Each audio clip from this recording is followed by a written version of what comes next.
नमस्कार दोस्तों, स्वागत है आपका हमारे चैनल पर। हमारी आज की कहानी है समझदारी। पापा मम्मी, मुझे आप लोगों से कुछ कहना है। रात के 10 बजे बहू शिखा को अपने कमरे में आया देखकर सुरेंद्र और कावेरी जी चौंक पड़े। क्या हुआ? सब ठीक तो है ना? शिखा के स्वभाव से मेल न खाता उसके गंभीर चेहरे को ध्यान से पढ़ते हुए कावेरी ने पूछा तो वह उनके पास ही बिस्तर पर बैठ गई। फिर कावेरी का हाथ अपने हाथ में लेकर बोली, मम्मी एक बात कहूँ? जब तक बुआ जी घर पर हैं, आप लोग मुझसे रौब से बात किया कीजिए। और मम्मी, आप मेरा हाथ मत बटाइए। मैं ऑफिस से 2 दिनों की छुट्टी ले लेती हूँ। पर किस लिए? कावेरी ने हैरानी से पूछा तो वह रोनी सी सूरत बनाकर बोली, मम्मी, बुआ जी के सामने मेरा इंप्रेशन बहुत खराब हो गया है। वो मुझे बिल्कुल नकारा बहू मानने लगी है। शिखा ने जिस संजीदगी से यह बात कही, सुरेंद्र को हंसी आ गई। किसी तरह अपनी हंसी रोककर बोले, बिटिया, अपनी बुआ सास की बात दिल पर मत लो।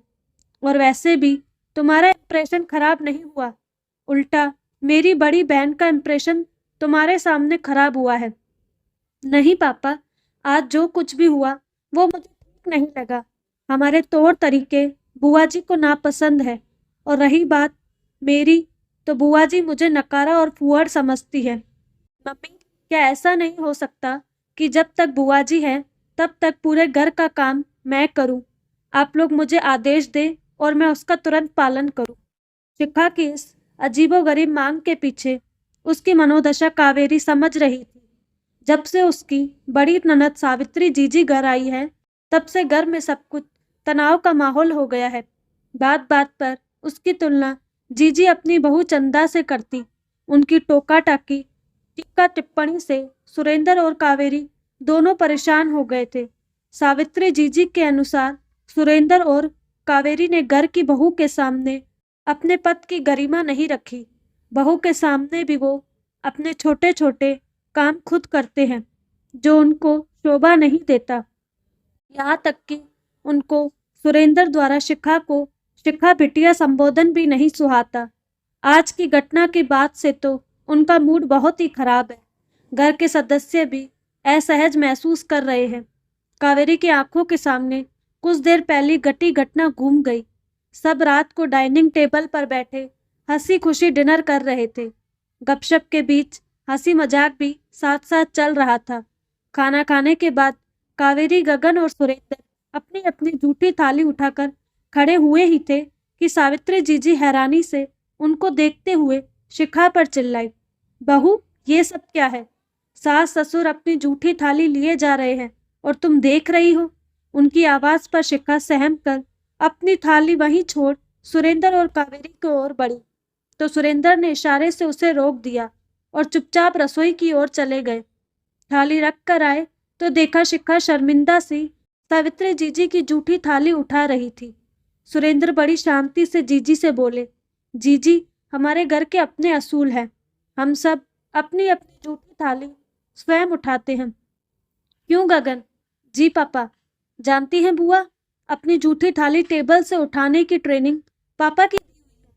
इसे हम किसी के सामने भी नहीं छोड़ते। आप नाराज हो गई, जबकि लोग तो प्रभावित हो जाते हैं। बोलते हुए गगन को शिखा ने इशारे से चुप करवाया। वो सावित्री जीजी के तमतमाते चेहरे को देख रही थी। सावित्री जीजी खुद को अपमानित महसूस कर रही थी। छाई चुप्पी से असहज माहौल बदलने की गरज से शिखा ने अपनी बुआ सास से इधर उधर की बातों के बीच कहा, बुआ जी, अगली बार आप चंदा दीदी को ले आइएगा। बहुत दिन हो गए हैं उनसे मिले हुए। तब हम लोग खूब घूमेंगे, शॉपिंग करेंगे। चंदा बहू साथ आएगी तो घर कौन संभालेगा? वैसे भी इस घर में कुछ ऐसी रवायतें अपनाई जा रही है जो मेरे गले से नहीं उतरती। सावित्री जीजी के रूखे बोल से शिखा और कावेरी जी ने चुप्पी साध ली। पर फिर सुरेंद्र बोल पड़े, जीजी, आप जिन रवायतों की बात कर रही हैं उनको अपनाना सबके बस की बात भी नहीं। इस बात पर जीजी नाराज हो गई।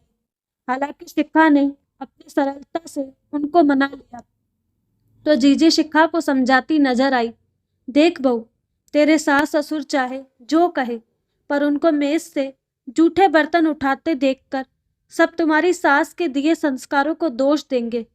तेरी जेठानी चंदा हर चीज मुझे हाथ में देती है, मेरी साड़ी तक वो मुझे तय नहीं करने देती। बड़े बूढ़ों की इज्जत, मान सम्मान इन छोटी छोटी बातों में ही दिखता है। जी बुआ जी।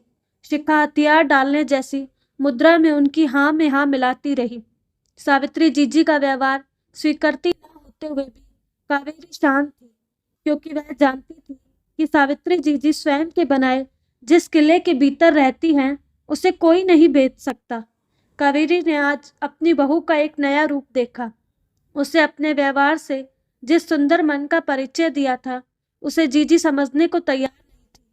मम्मी क्या सोचने लगी, मुझे अपनी फजीयत की परवाह नहीं, पर आपके ऊपर कोई दोष ना आए ये ठीक नहीं। क्या ऐसा नहीं हो सकता कि कुछ दिन हम उनके अनुसार रह ले? शिखा के टोकने पर उस घटना में डूबी कावेरी चौकी।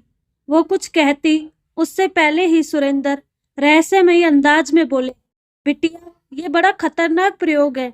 सोचो, अगर तुम्हारी मम्मी को नई व्यवस्था रास आ गई तो क्या होगा? जिंदगी भर अपनी मम्मी के इशारों पर नाचना होगा। सुरेंद्र के मजाक पर शिखा कावेरी के गले में अपनी गलबाहियां डालते हुए लाड से बोल दी, क्या पापा आप भी? मेरी मम्मी बहुत स्वीट है, मेरे साथ ऐसा कुछ नहीं होगा, इसलिए मैं मम्मी के खिलाफ किसी को बोलने का कोई मौका नहीं देना चाहती। आप लोग हमारे आदर्श हो, पर बुआ जी मेरे या आप लोगों के प्रति कोई बुरा इंप्रेशन लेकर जाए ये ठीक नहीं। शिखा के कहने पर कावेरी प्यार से उसके हाथों को सहलाते हुए बोली, ये उलझुल ख्याल तुम्हें क्यों आ रहे हैं? सबके घर की अपनी अपनी व्यवस्था होती है। तुम नौकरी करती हो, ऐसे में हम अपने छोटे छोटे कामों के लिए तुम पर आश्रित हो जाए तो कुछ दिन तो तुम सहोगी, पर उस बोझ के तले उकसाओगी, चिड़चिड़ी हो जाओगी। और भाई हमें तो अपनी हंसती मुस्कुराती बिना बनावट वाले स्वभाव की बहू चाहिए। आज तुम अपनी बुआ सास के तानों से डरकर कुछ देर के लिए ही सही, पर ढांचे को हिलाओगी तो तुम्हें परेशानी होगी। तुम असंतुष्ट होगी तो हम परेशान होंगे। तुम्हारे और गगन के रिश्तों पर असर होगा। इतना सारा बदलाव किसी को इम्प्रेस करने के लिए ठीक नहीं। कावेरी के ये सब कहने के बावजूद शिखा सोच में डूबी रही तो सुरेंद्र बोले, जाओ जाकर सो जाओ, कल तुम्हारा प्रेजेंटेशन है। और हाँ, ये मेरा आदेश है। सुरेंद्र के कहने के अंदाज पर कावेरी जोर से हंस दी और समय होता तो शिखा खिलखिला उठती, पर शिखा के होठों पर मुस्कान की एक रेखा भर आ गई। शिखा चली गई तो सुरेंद्र कहने लगे, इन 2 दिनों में दीदी ने बेचारी को डरा ही दिया। बोलो तो मैं जीजी से बात करूं? ना ना, आज बहुत तमाशा हो गया। 2 दिन के लिए ही जीजी आई है, बिना किसी विवाद के हंसी खुशी समय निकल जाने दो। कल जीजी से तुम माफी मांग लेना, वरना बेवजह बात बढ़ेगी। उनकी बात इस कान से सुनकर दूसरे से निकाल देना बेहतर है। हमारे कहने से ना वो बदलेंगी, ना उनके तानों में किसी को निजात मिलने वाली है। तानों का जवाब हम तानों से दे ये सही नहीं। सुरेंद्र कावेरी की बात से सहमत थे। जीजी के आहत होने पर उनको अपराध बोध हुआ। कुछ देर बाद वो सो गए, पर कावेरी सोच विचार में डूबी रही। अपनी गर्म मिजाज ननद के स्वभाव को भली भांति समझती थी। 2 दिनों से जीजी सुरेंद्र और कावेरी को सुना रही है, तुम लोग अब सास ससुर बन गए हो, जरा पदानुसार व्यवहार करो। ये क्या सही है कि बहू बेटे के बीच बैठकर हंसी मजाक करके हम अपने प्रभाव को कम करें? कावेरी उनको समझा ही नहीं पाती कि नौकरी पेशा बहू बेटे के साथ शाम की चाय और गपशप और रात के खाने के बीच हुए हंसी मजाक के क्या मायने हैं। उसकी आंखों के सामने सावित्री जीजी के गर्भ बताया वह दिन याद आ गया, जब उनकी बहू चंदा रसोई में व्यस्त थी और जीजी के साथ खाना खा रही थी। खाना खाने के बाद आदतानुसार कावेरी ने अपनी प्लेट स्वयं उठा ली तो जीजी गुस्से से बोली, तुम मेरी बहू की आदत मत बिगाड़ो, ये बर्तन यहीं रहने दो, वो आकर ले जाएगी। जूठी प्लेट बड़ी छुड़वाकर उठ गई। जूठे बर्तन उठाकर ले जाती हुई चंदा को सावित्री जीजी ने यूं गर्व से देखा मानो वहां पड़ी जूठी थाली उठाकर चंदा ने उनका मान सम्मान बचा लिया हो।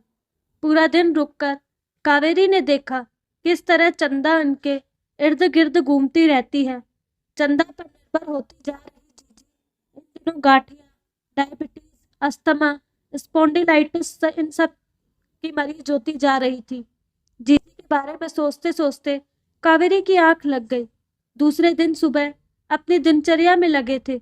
शिखा नाश्ते की तैयारी कर रही थी, तभी जीजी की बहू चंदा का फोन आया। आज उसका जन्मदिन था। इस अवसर पर वह अपनी सास से आशीर्वाद लेना चाहती थी। जीजी के साथ घर के सभी सदस्यों ने बारी बारी से चंदा को मुबारकबाद दी। सावित्री जीजी बड़ी खुश थी। शिखा भी बधाई देना चाहती थी, पर उसके हाथ आटे में सने थे, इसलिए गगन ने फोन स्पीकर पर कर दिया। दीदी, आपको क्या गिफ्ट भेजूं? शिखा के पूछने पर कुछ मौन के साथ चंदा की हंसी मिश्रित आवाज आई। मेरी सास को कुछ दिन और अपने घर पर रख ले, चाहे तो हमेशा के लिए। आह, इससे अच्छा और क्या गिफ्ट होगा। सच शिखा, उनकी गैर मौजूदगी में ये घर घर लग रहा है, कैद खाना नहीं। जैसे कोई कीमती चीज छन्न की आवाज से गिरकर टूटी हो। कुछ ऐसे ही जीजी का दिल टूटा था। कमरे में यकायक सन्नाटा छा गया। सब स्तब्ध थे। हतप्रभ गगन ने जल्दी से स्पीकर बंद कर दिया। शिखा आटे से सने हाथ से रिसीवर लेने दौड़ी। चंदा दीदी, मैं ऑफिस के लिए निकल रही हूँ, बाद में बात करती हूँ, कहते हुए उसने फोन काट दिया। सन्न और शर्मिंदा खड़े शिखा और गगन बुआ से आंखें मिलाने की स्थिति में नहीं थे। ये क्या कह दिया चंदा भाभी ने, ऐसी उम्मीद नहीं थी उनसे। जीजी आकाश से पर कटी चिड़िया की बातें चुपचाप अपने कमरे में पड़ गई। सावित्री जीजी किस छलावे में जी रही हैं, इसका एहसास अब तक उनको हो गया था। कुछ देर बाद सुरेंद्र और कावेरी उनके पास गए तो जीजी की आंखों में नमी देखकर उनको बहुत बुरा लगा। कावेरी ने उनको गले लगाते हुए कहा, बच्चे हैं, मस्ती में कुछ भी कह देते हैं, भूल जाइए आप। नहीं कावेरी, चंदा से पूछूंगी कि ऐसा क्यों कहा उसने। जीजी, आप ऐसी गलती मत कीजिएगा। जो हुआ उस पर पर्दा पड़े रहने दीजिए, उसी में समझदारी है। बस ऐसा क्यों कहा, उसे समझने का प्रयास कीजिए। कावेरी के कहते ही सुरेंद्र अपनी बहन की मनोदशा को समझते हुए बोले, जीजी, दूसरों के दोष देखना सबसे सरल है, पर वो ऐसा क्यों कहे हैं, हम उसके लिए क्या कर सकते हैं। एक दूसरे के प्रति वास्तविक अपनेपन की उत्पत्ति के लिए क्या संभावनाएं हैं, नहीं है तो किस प्रकार पैदा की जा सकती है, इन सब के बारे में विचार करो। अच्छा है जो चंदा की मजाक में कही बात आप दोनों के रिश्ते को एक बार फिर सिरे से देखने का मौका दे रही है। पर सुरेंद्र, चंदा खुद ही तो मेरे आगे पीछे दौड़ती है। वो शायद इसलिए कि उसे लगता है कि इस निरर्थक सम्मान से आप खुश होंगी। हो सकता है कि शुरू शुरू में आपको खुश करके वह भी संतुष्ट और खुश हुई होगी। समय काल लंबा हुआ तो वही सेवा बोझ लगने लगी। ऐसे में समझदारी इसी में है कि दूसरों पर बोझ उतना ही डाला जाए जितना सहनीय और व्यवहारिक हो। साथ ही आपको ये भी समझना चाहिए कि अपने जूठे बर्तन उठाकर रखने से कोई छोटा नहीं बनता। हम खुद पर निर्भर हैं, किसी और पर नहीं। ऐसी सोच निसंदेह हमें सम्मान ही दिलाएगी, अपनी नज़र में भी और दूसरों की नज़र में भी। सोचो जीजी, जब कभी चंदा बाहर जाती होगी तो घर वापस आकर आपके छोड़े जूठे बर्तन मेज पर रखे देख क्या सोचती होगी। बेशक उन्हें उन बर्तनों को रसोई में पहुंचाने में मिनट भर लगता होगा, पर वो मिनट आपकी सोच को दर्शाकर उसके मन में आपके प्रति रोष जगा जाता होगा। सुरेंद्र की बात को सावित्री जीजी ने बड़े ध्यान से सुना, फिर ठंडी सांस लेकर बोली, उसे तकलीफ थी तो कह देती, ना करती मेरा कोई काम।